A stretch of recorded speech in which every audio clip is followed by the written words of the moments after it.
Hey guys, welcome back to the channel. Today's video we're going to check out Until Dawn.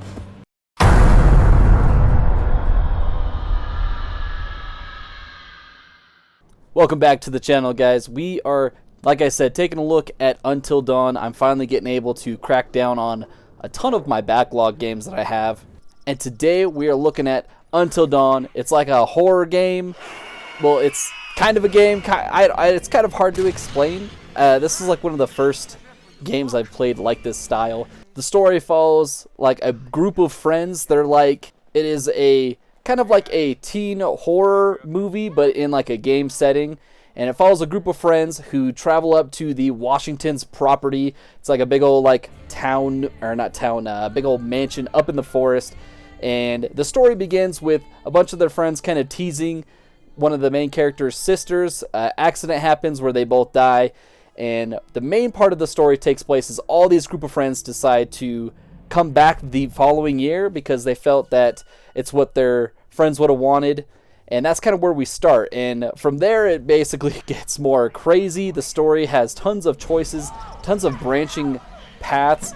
But basically, one of the characters named Josh, whose family owns this mansion, whose sisters died, basically pulls a prank on all these people. I mean, I guess it's a pretty messed up prank, but the group is being killed off and captured by this like killer psycho who reveals himself to be Josh later in the game, which I didn't see coming. It was quite the twist, but you could see that after losing his sisters, he's like mentally unstable, and all the scenes where you're talking to like this therapist person are all... At first, you don't know who it is. I mean, it's supposed to be you, the character, but you find out later that it's Josh. And Josh is severely messed up because of this. And he decides to take it all out on his friends. But you soon find out that the person that is actually killing people is not actually Josh. And there's another, like, this demonic creature that's out there that's hunting them down and killing some of your friends. Or attempting to kill them. Like I said, there's a ton of branching paths, so... I mean, literally, you can end the game and everyone will survive, or you can end the game and literally no one will survive. Like, there's so many different choices here. I do have to say that I, for one, enjoyed the story. Very horror-like, a lot of different, very, like, horror elements. Like, freaking, there's this scene where Josh gets sawed in half, and that was, like, I had my jaw to the floor. I was like, what? As far as, like, gameplay, though, the gameplay here is basically like a walking sim. You're not really doing anything. Basically, you're just going from one checkpoint to the next checkpoint in between cutscenes. Like, yes, every now and then a choice will pop up, like there'll be a fork in the road, or for instance, one time you get like your finger stuck in a bear trap, and the choice is either try to pry it open with the machete or chop your fingers off. Like, but for the most part, you're basically just going from checkpoint to checkpoint, cutscene to cutscene. There's no real gameplay. It's basically like you're playing a movie, per se. I think the best thing I could think of is more like a walking sim. Like, you're literally just walking around watching the movie instead of watching the game instead of really playing it. There is a time later in the game that you do get a gun, or one of the characters gets a gun, but even then it's not really like gun gameplay. It presents itself very similar to how the rest of the game is choices. Example is there's one of the creatures, the Wendigo, I believe it was called, jumps at you, and you have two choices. You either shoot the Wendigo or shoot this big tank thing that's like oil or whatever. It's somebody that could do flamethrowers, right? Or the third option is do nothing, in which case you don't choose, because there's always a do nothing option in a lot of these things, where if you don't choose one or the other, doing nothing is also an option. But it doesn't say that. I mean, it's got the circles with the timers on them and whatnot. But that's pretty much the extent of the gameplay. I mean, there's a few times where you're jumping on ledges and you have to, hit the triangle, square, R1, things like of that nature to try to climb up. And they're very quick, but they're not too quick to where they were hard or difficult or anything. But that's really the extent of the gameplay. I mean, I liked it for what it was, but I do wish that there was just a little bit more involvement other than just going from checkpoint to checkpoint. One of the things that I did enjoy was that the facial animations in this game were just top notch. Like, all their expressions, like I think they used motion capture in this, was all really well done. You could really see the emotion in a lot of these characters' faces, especially when they're afraid or they're running for their life. It just made it that much more intense. Along with that, with the music and just the whole setting is just, it had me at the edge of my seat. Even though I wasn't really like playing a whole lot, I was just like, watching a horror movie. I'm like, what's gonna happen next? What's gonna happen next? The acting in this was all top notch. Voice acting was also top notch. One of the best, one of the higher points in this game for me, for sure. I mentioned this a little bit, but one of my favorite things about this whole game in general was just all the branching paths. There's no traditional save in this game.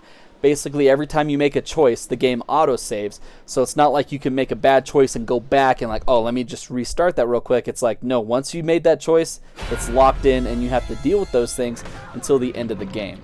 Some of the things that do change the actual story is there's certain choices, and they don't let you know beforehand, but you make a choice, and if it affects the main story, you'll see the butterflies fly across the screen, letting you know that that choice is now going to affect something else along the line. And that's like the whole theme of this game. They talk about like the butterfly effect, especially in like those therapy type sessions that Josh is in, which we don't know it's Josh till later in the game, but your choices have actions, your choices have consequences to those actions, whether they're good consequences or whether they're bad consequences. We don't really know, but doing certain things will change, things later in the game. And not every choice is that way.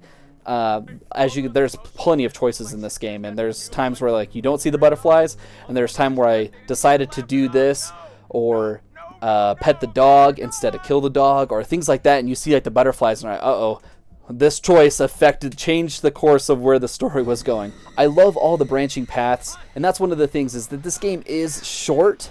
It only took me about 6 hours my first playthrough, but because there's so much different like directions that this game can go through, after I beating it, I immediately jumped back in and I was like, all right, well, let's see what we can get by making the exact opposite choices. Like I literally chose tons of different options that I did the first time. Basically, if I remembered what I did, I was like, all right, I'm going to try the other option to see what we get, see if we can get a different outcome. My first playthrough, basically, I think I got most of the people survived. And then the Asian chick, I did not like her personality at all. She was very like annoying. Didn't really want her to be in the story anymore. There are tons of other characters. And then the next time I played through it, like I had totally different people survive and people that died. I actually flipped the switch too early, and I think almost everybody died besides one person because I hit the switch way too early. But like I said, that was like the thing that I loved the most was just the amount of choice. And it just makes you want to replay because you're like, wow, let me do that again. One of the things that I did not like per se was the camera. I think the camera was really bad in this game. It had, what's the game? If any of you guys have played The Medium, it's very much like that where you're walking down the hall and then the camera will change. But even though, like, let's just say I'm walking down, it's panning right. And so I'm walking down the hall, holding right, and then it'll turn the corner, and then the direction will change. So if I hold right too long, she'll turn around and start walking the wrong way. And I just hate when games do that because it always flips me out. And I don't know, it's just the camera was just not very good in a lot of parts of this game. And that was probably like one of the biggest hiccups for me, other than the gameplay. But I can't really knock on the gameplay because it was intentional. Alright, going into my final thoughts. This was a short game. Like I said, only took me 6 hours, and I think it took me about the same. I think it took me 5 hours and some minutes or whatever to beat it the second time. So not a very long game at all. I loved the story. Actually, the story was very much engaging. I loved the horror element to it. Basically, I loved everything about the story. I thought the story was very well written. Although there is some very cheesy dialogue, I liked it. I mean, I know it was intentional, and I love the facial animations. Like the acting just really brought it home for me. Although that the gameplay is basically just a walking sim, I loved it for what it was. That their point wasn't to be like a big shooter or anything like that. I loved it for what it was. And with that said, I would give Until Dawn a 7 out of 10. I absolutely loved it, and if you guys haven't played it yet, I highly recommend it. It is a PlayStation exclusive, and if you happen to have the PlayStation 5, it is on their PS Plus collection thing that's got like 20 free games that you get when you buy a PlayStation 5. So if you haven't played it yet, I highly recommend it. that's going to be it for the video, guys. Thank you for watching. If you enjoyed the video, let me know down in the comments below. Leave a like and subscribe if you guys are new. Thank you guys for watching. You guys are awesome, and we'll catch you on the next video. Once again, I'm afraid we're out of time. We'll talk again soon.